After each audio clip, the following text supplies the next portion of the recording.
Oi, pessoal. Boa tarde, tudo bem?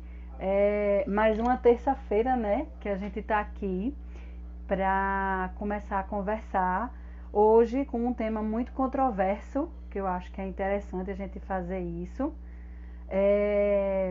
sobre literatura e tecnologia, né? Então, literatura e tecnologia são temas muito controversos, né? As pessoas às vezes imaginam que eles não se agregam. E aí a gente trouxe, hoje a gente está aqui aguardando, né? Uma professora incrível, né? Pós-doutora em literatura, né? É professora da PUC de São Paulo, que é Elizabeth Cardoso, né? E oi, Tassiane, tudo bom? Boa tarde, amore. E aí a gente vai trazer ela hoje para esse bate-papo. Antes da gente começar, enquanto a gente está aguardando um pouco a Elizabeth entrar, né? A professora Elizabeth entrar, eu queria fazer uma pontuação de um artigo dela que está disponível numa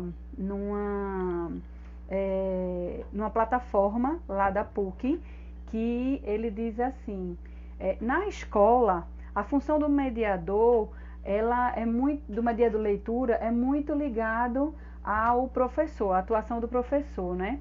E aí a gente tem duas metas importantes e simultâneas, né? Quais são essas duas metas? A primeira meta é despertar o amor pela leitura, né? Pela literatura. E a segunda é ensinar os conteúdos múltiplos, né? O que acontece é que esse segundo objetivo, ele é tão extenso e tão denso que ele termina dominando todo o planejamento do professor. E aí essa situação coloca o mediador no centro do processo. A leitura se estabelece a partir desse mediador, né, e sob o seu comando. Então, esse mediador age como um maestro das leituras. Ele geralmente orienta o que ler, ele orienta como ler e o que interpretar da leitura que foi feita, né? Então, nesse cenário, o objeto mesmo, o livro, deve ser o verdadeiro mediador entre leitor e literatura, se afasta do leitor.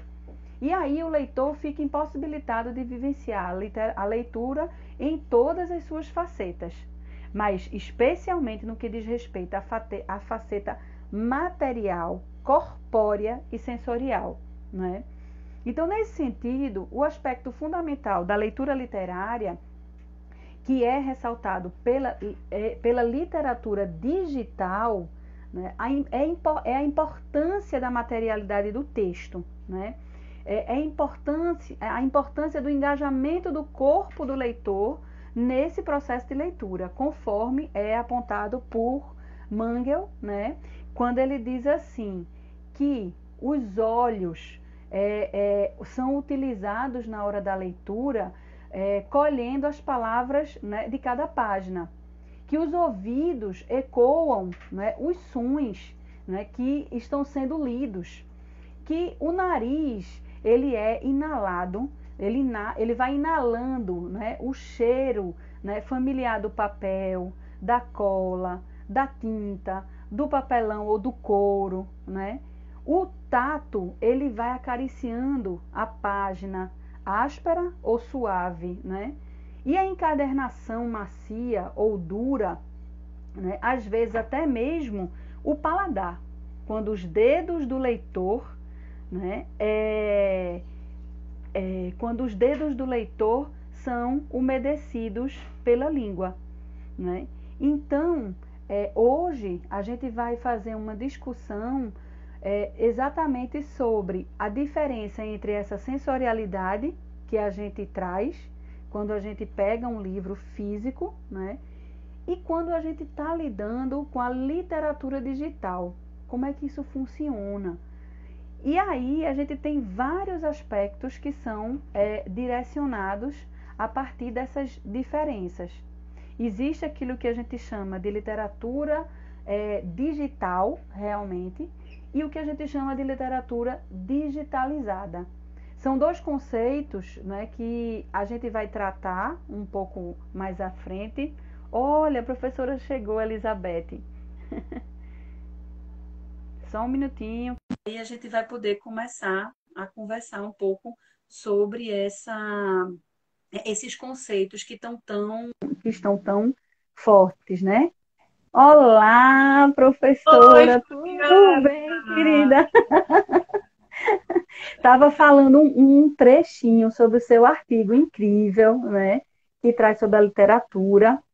E aí, eu queria conversar um pouco, começar, né?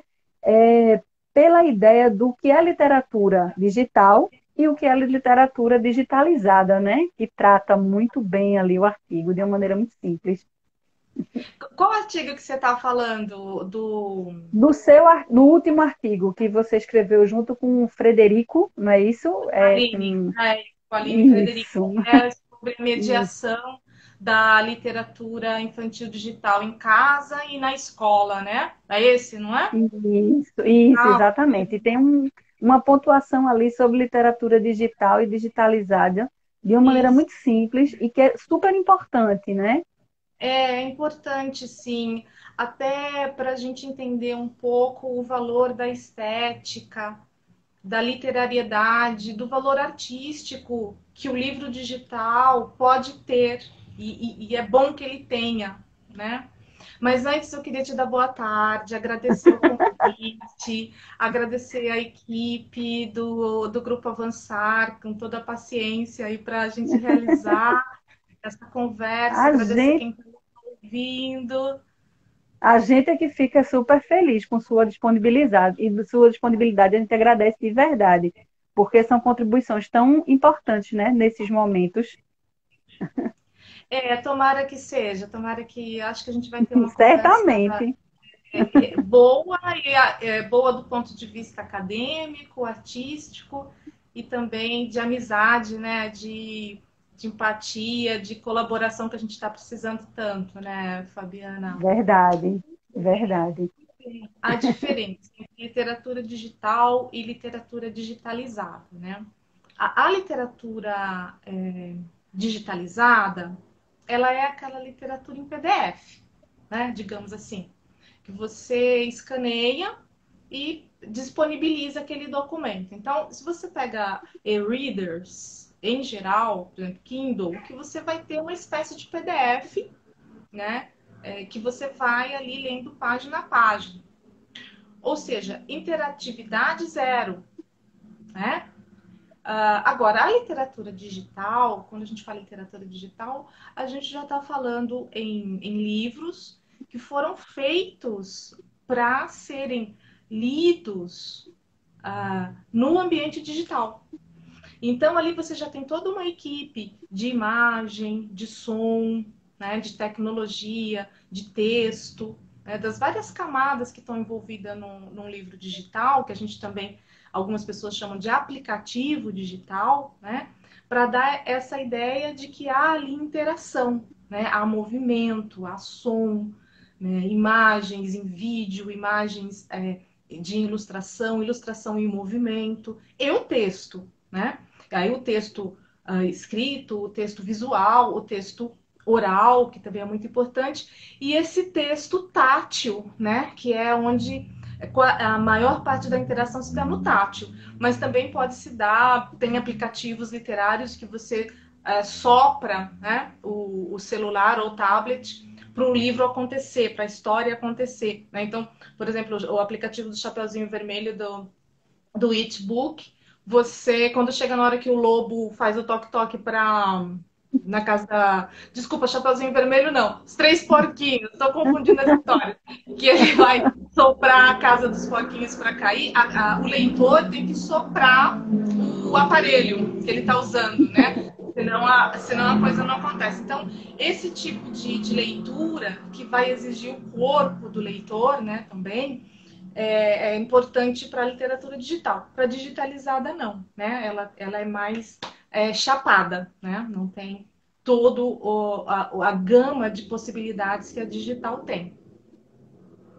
E esse excesso de tecnologia, ele afeta essa capacidade de leitura e de concentração, ou não? Ou é um elemento a mais, né, que a gente pode explorar? É, isso. Essa questão é um pouco polêmica, não é? Porque de um primeiro momento, né, o excesso atrapalha, né? Eu acho que excesso de televisão, né? Excesso de rádio, excesso de internet, excesso de YouTube, não é bom, porque é excesso, o nome já diz, tá a mais, né? Tá além da conta, né? Então, acho que todo tipo de excesso tem que ser evitado. Aí, então, tem essa questão, a gente fica numa questão de quantidade. Então, tem que cuidar disso. Principalmente se a gente está. Você vai me ajudando, porque eu acabo falando muito em literatura digital infantil, porque é a minha preocupação. Então, eu acabo falando muito pensando no leitor, no jovem leitor. Mas o tema eu vejo que é amplo. Então, você vai me alertando se eu estiver levando muito para a questão da infância, tá? Mas, Mas a infância é realmente bem importante para a gente, exatamente ah, porque a gente trabalha com o público bem da infância, né? Da infância até os né? 12, 15 anos, né? Então estamos em casa.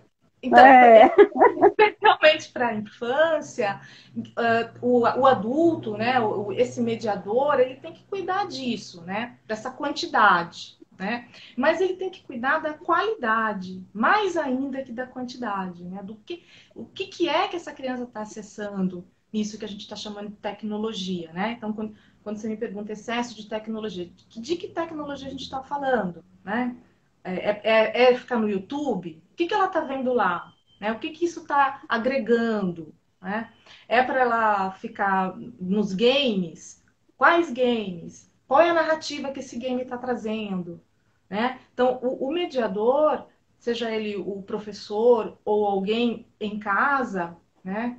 O cuidador na casa, tem que ficar atento com isso, sim. Com o excesso, como você disse na sua pergunta, mas também com a qualidade, né? É...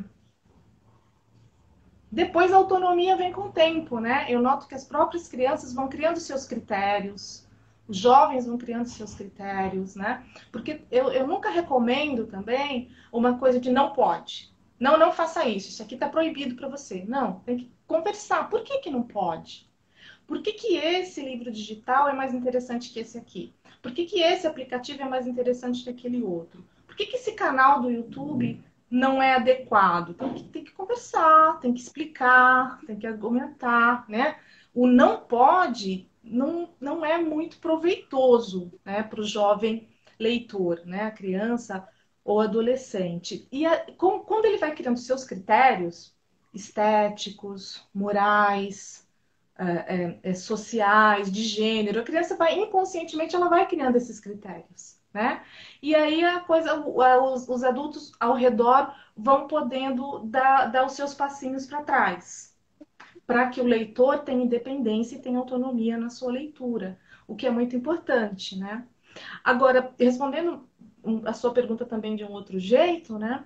O que a gente tem em muitas pesquisas é que a tecnologia agrega valor, ela traz benefício para o usuário, né? De memória, né? O usuário de tecnologia, essa, de novo, né? Literatura digital, game, né? Esse tipo de aparato tecnológico que tem uma vizinhança cultural muito forte ou é realmente um objeto de cultura, traz muitos benefícios, né? Então, as pesquisas, por exemplo, apontam o benefício que eles trazem para a memória dos idosos, das pessoas com mais idades, que o game ativa isso, né? E para as crianças, as pesquisas também mostram aí um ganho em memória, em rapidez de raciocínio, né? Repertório, enfim. No caso específico da literatura, o que a gente tem é que as pesquisas que a gente tem aí, até nesse artigo eu cito algumas, né, da Xiong, por exemplo, em que mostram que a literatura digital, a tecnologia, ajuda muito na formação do leitor, Primeiro porque você ganha o interesse do jovem leitor. Ele gosta de tecnologia, ele gosta de telas, né? Então você já se aproxima de um outro modo.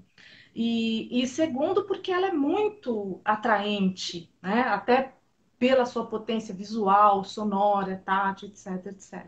Né? E uma coisa que eu gosto muito de falar, Fabiana, Fabiana, eu falo demais, hein? Aí você vai, ó, me cortando. Professor, quando começa a falar, não para. Uma tristeza. E uma outra coisa que eu gosto de falar é que a literatura digital é muito potente, é muito interessante de ser oferecida para o leitor resistente. Aí os professores que estão nos ouvindo vão se identificar, que é aquela criança que não quer ler. Você já tentou de tudo, né? Você já deu o livro que monta, o livro que desmonta, o livro menor, o livro maior, mas ele não se interessa. E aí, para esse grupo, quando chega a literatura digital, eles reagem bem. Tassiane até colocou isso aqui, acho que duas pessoas, mas uma que eu peguei especificamente foi Tassiane. Ela colocou que as linguagens e os recursos, né, de literatura digital aproximam a leitura, até mesmo daqueles que são mais resistentes aos livros. E Provavelmente ela já vem testando isso, né? E aí, tem uma outra pergunta aqui que entrou, que é a literatura infantil tem muito a ver com a imaginação e fantasia. Então, como esse universo tecnológico atual se faz presente nesses livros, né? E Fernanda colocou aí que podia repetir o nome do artigo, a gente publica lá o nome do seu artigo, certo, Fernanda? Mas aí eu queria ouvir um pouco mais a professora, né, Elizabeth, sobre como é que esse universo tecnológico, né, atual se faz presente nesses livros, né? Eu acho que foi uma pergunta, eu não sei de quem foi, porque já passou aqui, mas eu acho que é importante. nesses livros digitais, Fabiana, Isso, né? é, Como é que eles se conectam, né? Como é que a gente pode usar essa tecnologia para ela se fazer presente, né? Nesse estímulo à imaginação e à fantasia tão presente na literatura. ah, sim, sim, é interessantíssima essa pergunta, né? Porque de início a gente sente uma resistência ainda dos professores, dos pais, né, das famílias com a literatura digital, né? Fica sempre uma ideia de, ah, mas isso é game, né? Isso aí é joguinho, não é literatura. Eu quero que meu filho leia Cervantes, né? Eu não quero, né? Começa a entrar também uma discussão de cânone de literatura clássica, né? Que isso aí é uma outra live, né? Para a gente pensar um pouco sobre essas questões. Então, a gente nota que o educador, ele tem umas fica em suspensão, né? Essa questão da literatura, né, digital, se é literatura mesmo, né? É uma coisa, é algo também que acontece com o livro Entendi. imagem, que é outro produto muito importante, muita potência, mas ele não tem palavras. E tanto o educador quanto os pais, eles têm uma resistência com esse objeto também, porque como assim ler um livro que não tem palavras, né? Como é que é isso de ler imagem? Porque o educador e a família, eles ficam às vezes muito preocupados, e tá certo, tem que se preocupar mesmo, com a alfabetização, né? E aí a alfabetização entra muito a ideia da letra, do texto escrito, né? E aí todas essas questões, né, vão deixando um pouco a literatura digital de lado e a literatura também que aposta muito na ilustração, na imagem, também um pouco afastada. Isso não é bom, né? Porque o bom, né, Fabiana, é que a gente tenha todo esse aparato em sala de aula, né? Então, tem até um outro artigo meu, que eu não sei se você também vai conseguir deixar disponível para as pessoas, que eu trago essa ideia. Eu não acho que é ou. Porque quando começa essa discussão, sempre tem alguém que pergunta: ah, mas o livro em papel vai acabar? Ah, mas então não é mais para trazer o livro. Não é nada disso, né? É e. Né? Então, a gente continua tudo que a gente está fazendo com o livro impresso e traz o livro digital, e traz o livro imagem, e traz o livro objeto, né? Quer dizer, a gente tem que aproveitar toda essa amplitude, todas essas possibilidades que a literatura traz para a gente, e não ter medo dos novos objetos, né? E principalmente não transferir o nosso medo para a criança, porque a criança não tem medo dos novos objetos. Ela tem curiosidade, ela quer saber. É. Ela não está preocupada como que faz, qual que é o manual, onde que ela aperta. Ela quer experimentar, né? É muito interessante quando você oferece um dispositivo móvel para um adulto e para uma criança, né? O adulto ele já está todo preocupado, o que que eu faço? Onde que eu aperto? A criança não, ela já sai fazendo, né? Ela já sai se conectando, apertando o dedinho, não para. E o adulto, às vezes, ele fica ali, né? Porque ele quer que apareça o menu, ele quer ler o menu, ele tá com a cabeça dele do século XX, não deixa o aplicativo ir para frente. E a criança não, ela é muito do hoje, né? Ela é muito do agora, ela tem uma inteligência muito espontânea, né? Muito pautada pelo experimentar. Então, ela abraça muito esses novos objetos, né? Então, eu acho que um primeiro item dessa resposta é esse, se abrir, né? Deixar a sua curiosidade, deixar que esse objeto te mostre a potência, né? Depois levar para a sala de aula, né? Eu vou falar em escola, que eu acho que a gente está aqui no ambiente, né, escolar, não é isso? A maioria do Uhum. pessoal falar da escola, mas acaba valendo um pouco também para casa, né? Leva para a sala de aula com esse intuito de deixa a descoberta vir, né? Porque às vezes o mediador também, por uma questão de currículo, por uma questão de tempo que ele tem para fazer aquilo, né? Pela quantidade de criança que ele tem na turma, às vezes são turmas muito grandes, né? Então ele chega na classe para cumprir um roteiro em que a criança individualmente ir na sua curiosidade, ir experimentar aquele objeto é difícil, né?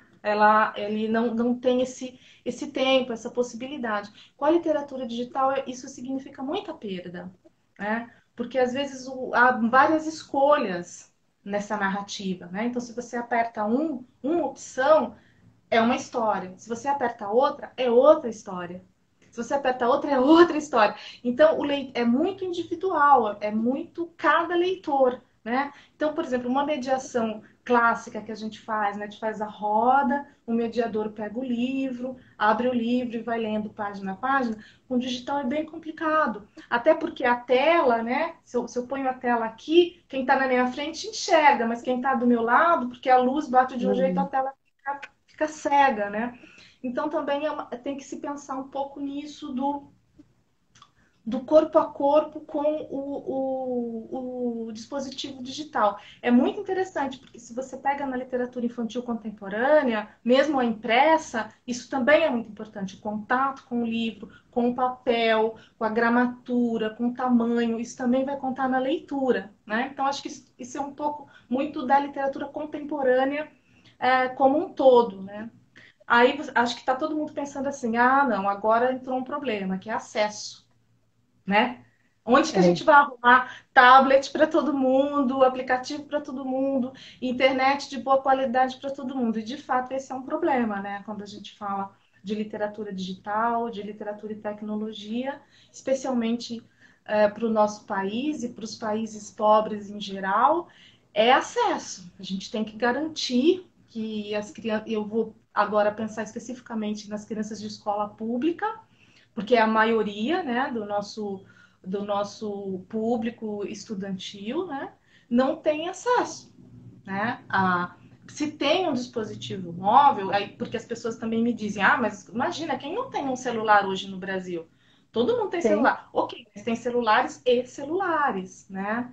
Esses Uhum. aplicativos digitais, eles exigem uma máquina, um dispositivo mais atualizado, com mais potência. Aí você já retira muita gente desse grupo. E eles também precisam de internet boa, porque também tem internet e internet, né? Tem aquela que não pega, que você tem que ficar se pendurando nos lugares para ver se o sinal chega, né? Isso também é um problema, né?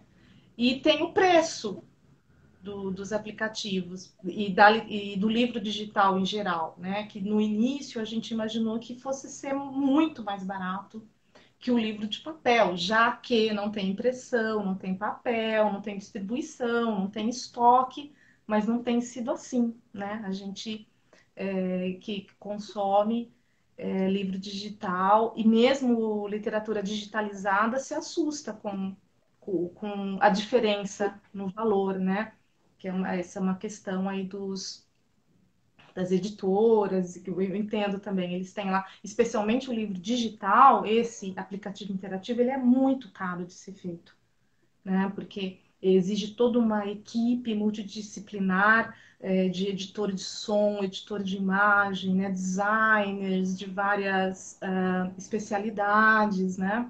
A tecnologia em si para pôr aquele objeto no ar e mantê-lo no ar, né, Fabiana? Você vai perceber que às vezes É, a gente tem aplicativos super legais que são lançados, literários, que são lançados, ficam lá um tempo, depois somem, porque a editora, no caso, não teve o estofo necessário financeiro para manter aquilo no ar. Isso também tem um custo, né?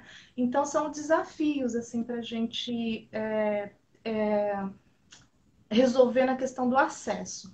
Mas é Tatiana, né, que perguntou, Tassiana, eu isso, acho que ela também foi. quis saber assim, de atividades mesmo, né, que se pode fazer em sala de aula. Então, eu vou citar só uma, para não me alongar tanto aqui nas questões. Eu gosto muito, e isso está nesse meu artigo, outro, que eu tô. Deixa eu falar pelo menos o nome, que é nesse livro aqui, Literatura e Ensino, Territórios Possíveis. E o nome do artigo é Literatura Infantil Digital e Impressa, possibilidades não excludentes na formação de leitores. E nesse artigo eu dou esse exemplo de atividade que eu gosto, que é trazer as várias versões do texto. Então, dos Três Porquinhos, trazer o clássico, né, do Jacob, né? Que traz Uhum. isso. Aí eu trabalho também com o livro do Toureiro, Os 33 Porquinhos, que é um livro infantil com muitas possibilidades visuais e táteis, né? Que explora bastante essa potência do livro como objeto artístico, né? E o livro digital, a versão do livro digital. Então, um de cada vez, né, para a criança, e ela vai ali percebendo por si só o quanto a história muda, o que a história ganha, né? Então, o conto tradicional dos Três Porquinhos, quando eu falo tradicional, eu estou pensando um pouco no original, digamos assim. Não tem original em tradição oral, né? Mas, enfim, aí a professora faz a contação, né? Então, é uma maneira diferente dele se aproximar da literatura, do literário. O do Toureiro, eu sugiro que ofereça o livro e ele faça a sua leitura, porque a proposta ali mesmo é de uma leitura de múltiplos caminhos, né? E aí o digital. E ele, depois, o professor vai fazer essa proposta de reflexão. É a mesma história, só que não é a mesma história, porque foi contada de maneiras muito diferentes. E o que o digital trouxe de novo? O que ele repetiu? O que está ausente dele, né? E a própria criança vai também já elaborando um olhar crítico para esse objeto, né? Que não ser crítico não é necessariamente de negação, mas de entender a que vem esse objeto, né? Não sei o que É, você acha.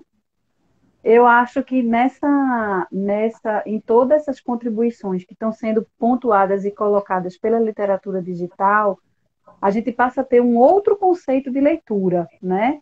E a gente tem discutido muito essa leitura, principalmente a leitura elástica, né? Que estão falando muito desse tipo de leitura, e também um outro conceito de leitor, né?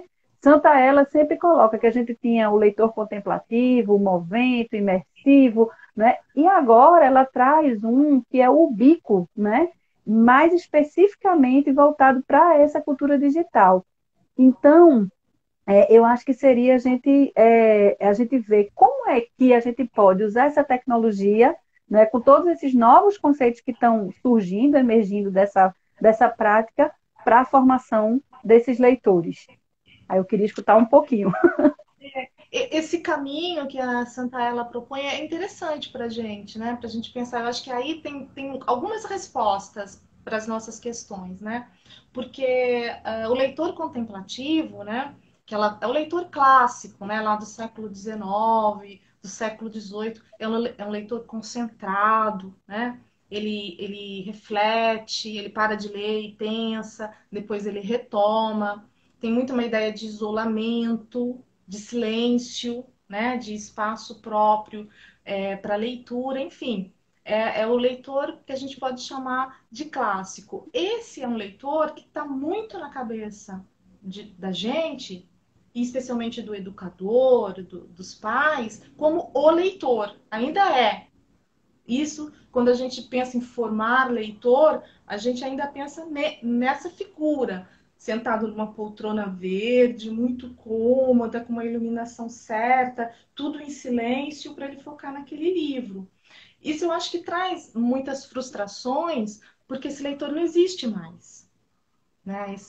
Hoje a gente dificilmente vai se deparar são exceções, né? Essa atitude com o livro, ela é mais rara. As pessoas leem no transporte público, as pessoas leem no parque, as pessoas leem na biblioteca, as pessoas leem na sala de aula com todo mundo fazendo bagunça, mas o leitor está lá, né? Ele vai para o pátio com o livro para ler, né? Então, a ideia, por exemplo, de silêncio, de isolamento, é bem complicado, mesmo em casa, mesmo na família, né?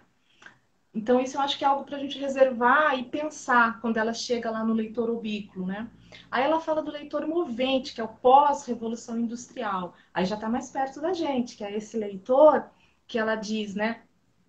É como que se ele lesse muita coisa ao mesmo tempo, muitos aspectos. Então, ele já vai ler volume, ele vai ler movimento, massa, traços, né? Ele não lê só a palavra escrita, ele já está com uma cabeça, já o nome já diz movente, né? Ele está em movimento, ele é esse ser também da cidade, do urbano, né?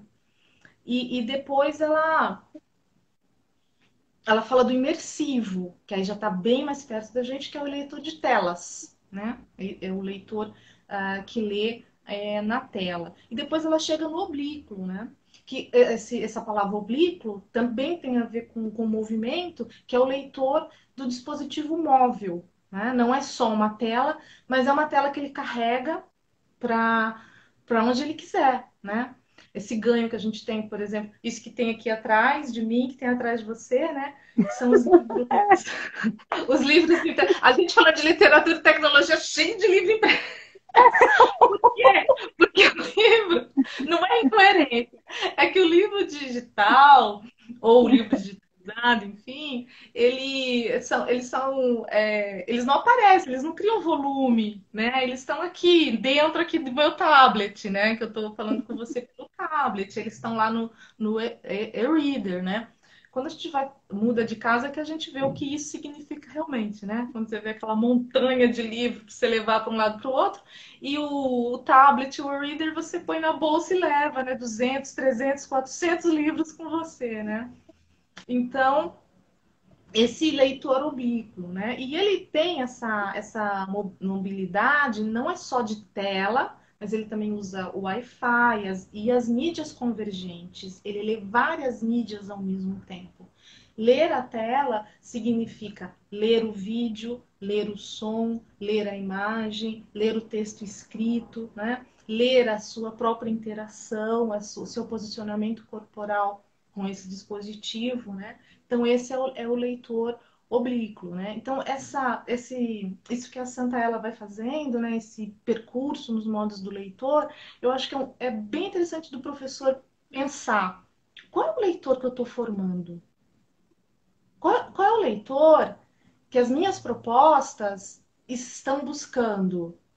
E eu acho que em muitos casos, pode não ser os 31 que estão aqui conosco, porque já de estar aqui já diz alguma coisa, né, desse interesse, provavelmente são pessoas que já trabalham, que estimulam isso, né, do leitor oblíquo, mas pensando em Brasil, pensando em geral, eu acho que na média a gente busca formar o leitor contemplativo. né? É, E aí toda a nossa sala de aula é para isso, as regras, as provas, né? As avaliações de leitura, né? A postura que você tem que ter quando está com o livro e tal. Eu acho que muitos professores, o sistema educacional ainda busca muito do leitor contemplativo. Então, e o que a gente está fazendo para formar esse leitor ubíquo, né? Que está eu estou vendo aqui falando que também prefere o livro físico. KKKKK. Achei... Ainda tem essa resistência, né? Mas tudo bem. Outro dia a gente fala disso, dessa diferença. E então, assim, o que a gente está fazendo? Porque vamos combinar, né, Fabiana, que a gente não está indo bem nisso, né? Formar leitores. Não tá encaixando, né? Não é por falta de esforço dos professores, de empenho, de criatividade, de investimento. Eu trabalho com formação de professores e eu vejo o empenho que os professores têm em formar leitores. São professores que gostam muito de literatura, que acreditam na leitura de literatura, mas não, as dificuldades parecem que persistem, né? Então, será que não está aí um pouco, né? O leitor que a gente está querendo formar não existe, mas não é desse tempo, né? Não é de agora. Então, isso me preocupa. E só para terminar, eu colocaria um outro leitor aí nessa lista, que é o leitor produtor. Eu acho que a criança sim, também, hoje, ela tem que estar muito à frente. Ela também quer ser aquele que propõe. Ela não, o passivo para ela já também não faz sentido, né? Então ela tem que ser uma leitura que de alguma forma vai dar um protagonismo para ela. Essa era a palavra que eu queria, que eu estava querendo dizer, protagonismo, porque isso tem, diga, isso Fabi. tem, isso tem acontecido muito, inclusive nas plataformas, né, de compartilhamento, por exemplo, como a Wattpad, que muitos autores estão escrevendo ao mesmo tempo que seus leitores interferem, né, e direcionam o seu próprio texto, né? As editoras hoje, inclusive, têm buscado muitos autores dessas plataformas, né? Então, eu acho que é bem interessante esse movimento que tem acontecido com esse leitor produtivo, produtor, né, na verdade, também, e eu acho que é interessantíssimo a gente pensar nisso, né? E aí, eu acho que cabe exatamente a gente pensar como é que a gente pode incentivar a leitura nessa era digital, né? Quais as estratégias que podem ser empregadas para promover essa apreciação literária nesses tempos de cybercultura, né? Então, isso é bem, bem importante a gente discutir nesse momento para poder a gente tentar reverter esse quadro de leitores que já vem se arrastando há 20, 30 anos, né? Os índices eles não aumentam, né? Eles não, em termos de percentual, eles não aumentam, né? Então acho que é importante a gente falar um pouquinho sobre isso. A gente fala, mas assim, eu não tenho assim, uma resposta. Se eu Não, tivesse, claro. seria maravilhoso. A gente vai ter experiências, vai observando, tem ideias, né? Como imagino que todos aqui também possam compartilhar, né? Uhum. Mas uma questão que eu gosto sempre de trazer é a importância do tempo suficiente para o leitor explorar a obra. Isso vale tanto para o digital como para o impresso, tá? Eu percebo que em todos os nossos esforços de formação de leitor, o leitor não tem um tempo próprio, né? Ele é sempre um tempo do coletivo, um tempo da escola, né? E muitas vezes o leitor ele precisa de um tempo diferente, cada um. Então essa individualidade, né? Ela não é respeitada, né? A gente pensa muito no o leitor e não os leitores, né? Eu sei que é difícil pensar isso no ambiente escolar, principalmente, mas eu vejo que quanto mais a gente não encara isso, mais a gente se afasta das nossas metas de formação de leitores. Então, isso pode ser algo que tem a ver, né? Esse não respeito à individualidade, à subjetividade de cada leitor, né? A relação que ele vai estabelecer com aquele livro. o digital. Aqui nós estamos falando do digital, mas pode ser eu estou falando do impresso também, né? Então, isso é algo que eu acho que a gente tem que pensar um pouco. O tempo de cada leitor, que não é necessariamente o tempo que o mediador leva para ele, né? A gente também trabalha muito com a ideia do compartilhar a leitura, né? Que tem a ver com o tempo. E compartilhar a experiência. Isso é muito bom. Mas aí você acabou de falar sobre isso que eu acho muito interessante, que daí coloca a criança no protagonismo. Como compartilhar essas leituras e como compartilhar a experiência de leitura? A gente, por exemplo, pode usar o Facebook para isso, né?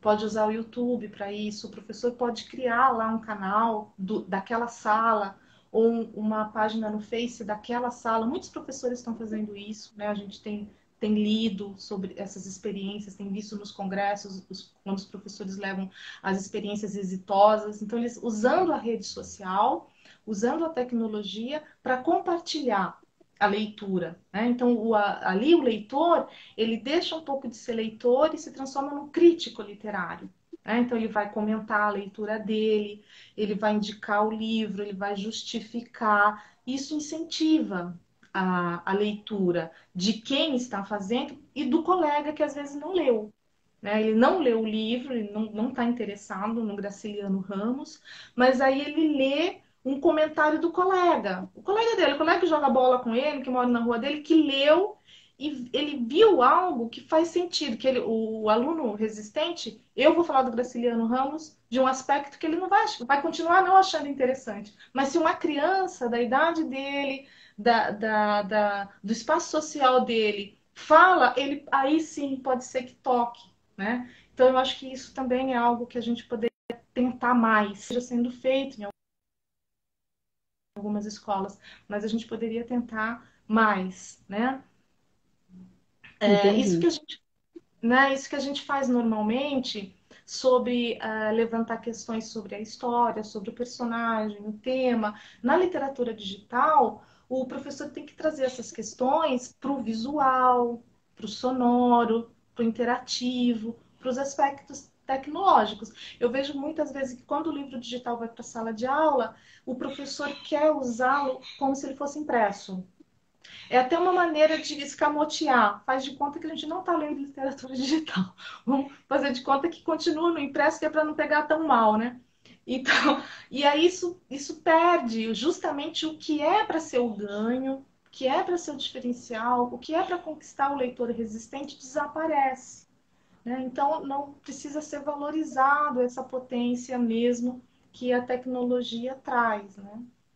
Até É, e porque eu lá no artigo, né, assim, essa literatura digital, ela tem duas características que eu acho que é importante a gente discutir um pouco, né, que essas duas características são multimodal, né, que aí ela abarca, né, a linguagem escrita, verbal, visual, sonora, e também a característica híbrida, né? Porque ela se relaciona com a literatura impressa, com os jogos eletrônicos, com o cinema, com a arte, com o design, com uma série de outros, né, momentos e de outras situações que ajudam e que podem vir a estimular, inclusive, a leitura desse leitor resistente, né?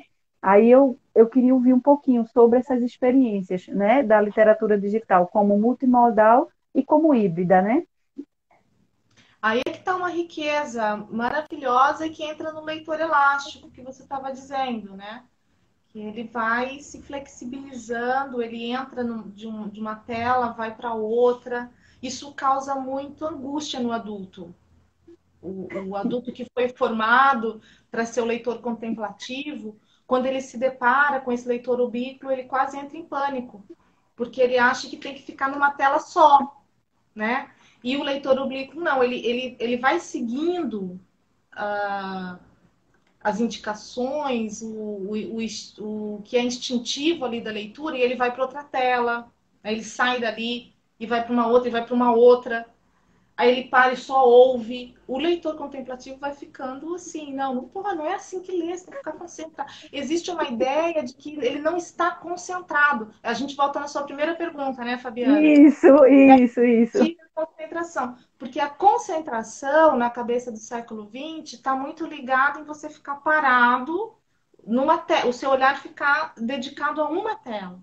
E o leitor oblíquo, como você bem falou, como ele é multimodal, ele é multidisciplinar, ele é multiartístico, então é muita coisa acontecendo ao mesmo tempo. Mas o leitor oblíquo, ele sabe ler isso. Ele sabe ler, ele não está desconcentrado. O que o leitor contemplativo, que é, na maioria das vezes, o professor, ele é esse leitor contemplativo, o que ele não está entendendo é que essa é a concentração do oblíquo. Né? Ele quer aproveitar todas essas possibilidades estéticas, tecnológicas e, se você me permite, éticas. Né? Acho que éticas políticas, porque isso tem muito a ver com essa nova cabeça que tem que existir, que lê múltiplas realidades, que convive com pessoas diferentes, que convive com pessoas de regiões diferentes, de cor, de aspecto, de tamanho, de cabelo. É todo mundo diferente um do outro. E esse leitor oblíquo, ele vai angariando todo esse repertório do diferente, do simultâneo, né, do provocativo, da coisa que ele tem que se posicionar. Então, eu acho que realmente o multimodal é a grande característica da literatura digital. E aí tem infinitas possibilidades de explorar, a ser explorada durante a leitura, né? Nas atividades, no que inclusive para o protagonismo, para a produção. Né? E agora, o que a gente faz com isso? Muitas vezes, o que o leitor oblíquo tem para oferecer em troca, ao contrário do que a gente possa imaginar, é algo mais tradicional, um desenho, né? Outros não, eles já têm uma coreografia, uma dança, né? Uma encenação de corpo. Aí vem o outro, não, vou escrever um texto. Né? Então, as respostas que eles trazem também são muito interessantes na sua variedade, no que cada um, no como foi tocado por aquele multimodal, que apesar de ser multimodal, às vezes um aspecto toca mais o leitor. Por exemplo, o som tem tocado muito o leitor de literatura digital, né? A sonografia dos livros. Uhum. E uma parte, um personagem, vamos dizer assim, um sujeito nessa caminhada para a formação de leitores, que é primorosamente tocado, né, que eu acho que é importante, que eu acho que também é legal a gente conversar aqui, é sobre a família, né? A família no sentido de garantir essa leitura compartilhada, né?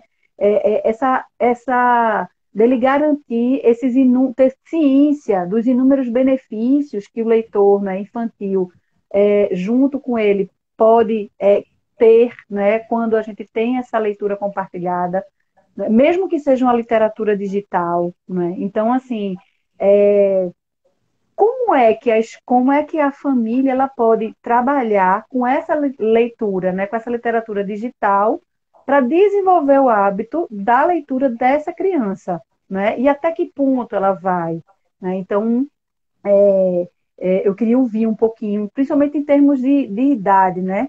Eu já tive em uma Bienal que a gente percebia muito que até mais ou menos os 14, 15 anos, o concreto ainda é muito importante, mas para um determinado tipo de pessoa, né? E para outras crianças não. A digital ela era bem importante, né? E como é que fica isso? Como é que a família pode se posicionar diante de todas essas possibilidades, né? Aí eu queria ouvir um pouquinho. Ah, uma pergunta muito importante, Fabiana. A educação é central no futuro do nosso país. É central. A gente não vai conseguir nada se a gente não apostar tudo que a gente puder na educação, né? E na educação pública de qualidade, né? Então, só que a educação, ela não acontece só no espaço escola. né? Quando a gente fala em educação, a família tem que se envolver, né? A família, a escola sozinha é uma tarefa. Quando a gente olha os países que conseguiram evoluir nessa caminhada, as pesquisas trazem essa informação da influência, da presença da família nesse desenvolvimento, né? Então, você tocou num ponto muito importante. A família é central na formação do leitor. É clássico o dado de que a maior parte dos leitores foi formado pela mãe, né? Por uma figura feminina em casa, né? Quem tem uma figura feminina em casa que lê, tende a ser um leitor mais profícuo e mais interessado. É clássico esse dado, né, na pesquisa sobre formação de leitor. Então, a família realmente é muito importante. E aí eu vou ser um pouco, tentar ser breve de tudo que a família pode fazer e pegando um pouco aí as pistas que a sua pergunta foi trazendo, né? Primeiro, assim, respeitar o interesse do leitor, né? Então, se o leitor não está interessado, se ele não quer, não forçar, não obrigar, não relacionar leitura com obrigação, né? Isso, a gente pode perder um leitor aí para sempre nessa queda de braço. Tentar entender o que é que ele quer. Dar a liberdade do leitor fazer o gesto de pegar o livro na estante. Parece bobagem, mas, por exemplo, tem muitas escolas em que esse gesto é do bibliotecário apenas. A criança não pode acessar porque vai fazer bagunça, porque vai tirar do lugar, né? Então, eu digo sempre, né, a profanação do livro. Tem que profanar o livro, né? Acontece de rasgar, disso. Ele é finito, ele é um objeto finito, né? A gente tem que investir em reposição dos acervos, em modernização dos acervos e oferta. Isso vale para a literatura digital também. O que a família pode fazer é ofertar uma variedade, uma quantidade de livros até que esse jovem leitor se identifique com um tema, com um gênero, com um autor, né? E a gente também tem dito isso, desse respeito do interesse do leitor, especialmente do adolescente, do jovem leitor.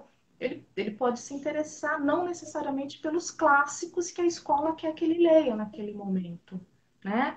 E ainda tem essa dúvida, não, mas o que eu faço? Meu filho só quer ler Harry Potter, enfim, os best-sellers, os Eu campeões. adoro, viu? Olha lá, tá vendo? Adoro Harry Potter. O Luiz é uma pessoa que se sente à vontade para. E a Eu família adoro não Harry Potter. pode. Você tem que ler a lista do vestibular. Você tem que ler aquele Não. livro ali, que é aquilo que vai cair na prova, né? E a gente pode. Eu acho que a gente perde muito leitor nessa queda de braço, que nada mais é do que a falta de liberdade de escolha. Então, a família. Então, se a escola tem a obrigação de cumprir o currículo, né, da prova, a gente não vai entrar nessa questão aqui. É assim, né? Tem uma coisa que o professor se irrita. A gente começa falando isso, não, mas eu tenho que cumprir isso. Se eu não fizer isso, a coordenação não vai gostar, a direção, eu tenho que fazer. Então, assim, ok, na escola há essas restrições curriculares e etc. Mas e em casa? Em casa é o lugar da leitura selvagem, da leitura sem regras, sem tempo, sem objetivo, da leitura de fruição, né? Então, deixa ele ler o que ele tiver prazer, o que ele tiver vontade. E para ele descobrir isso, ele precisa de oferta, né? Aí a gente cai de novo na questão do acesso, mas tudo bem. O caminho é esse. Entendi.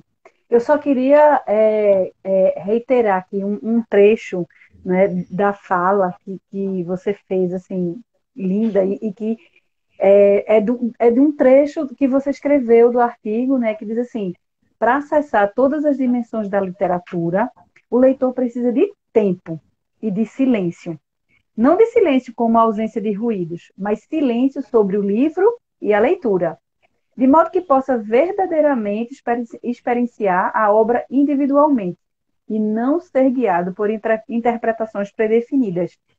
Aí eu deixo com você, né, que eu acho que a gente está uns 5 minutinhos de encerrar, mas aí eu queria ouvir, né, assim, sua mensagem final, agradecer a todo mundo que esteve aqui, né? Que aqui, a gente está em Pernambuco, você em São Paulo, né? E aí Bom, aqui a gente está num foguetório danado das festas juninas. Agradecer a todo mundo e realmente ouvir, né, esse trecho, né, tão importante, tão sensível que você trouxe no seu.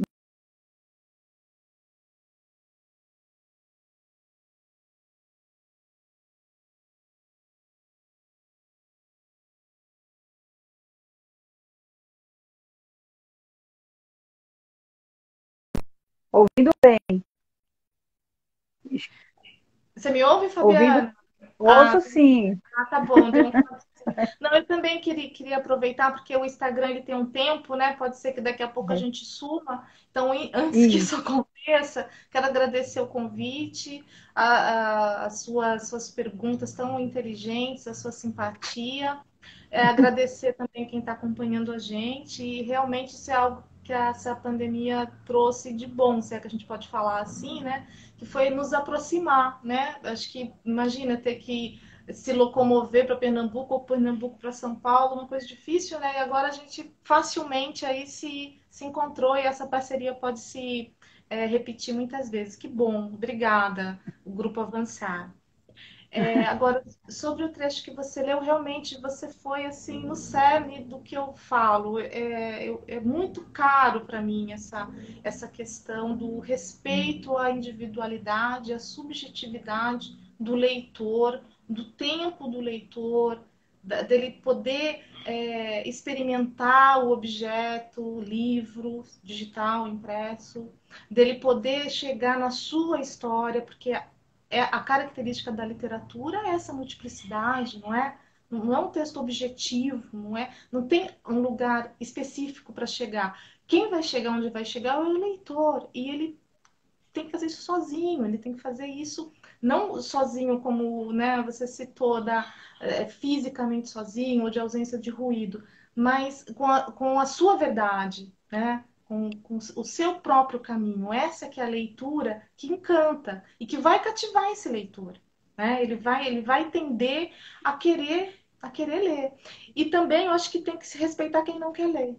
Também, ok, sabe? Eu acho que essa possibilidade também existe. A gente tem que respeitar quando o aluno diz não gostei do livro. Não gostou, né? Não é obrigado a todo mundo gostar. Agora, vamos justificar, vamos argumentar, vamos explicar porque não gostou, e para isso ele vai ter que ter lido, né? Porque aí. Mas, enfim, eu acho que as opiniões todas têm que ser abraçadas e aproveitadas pelo professor.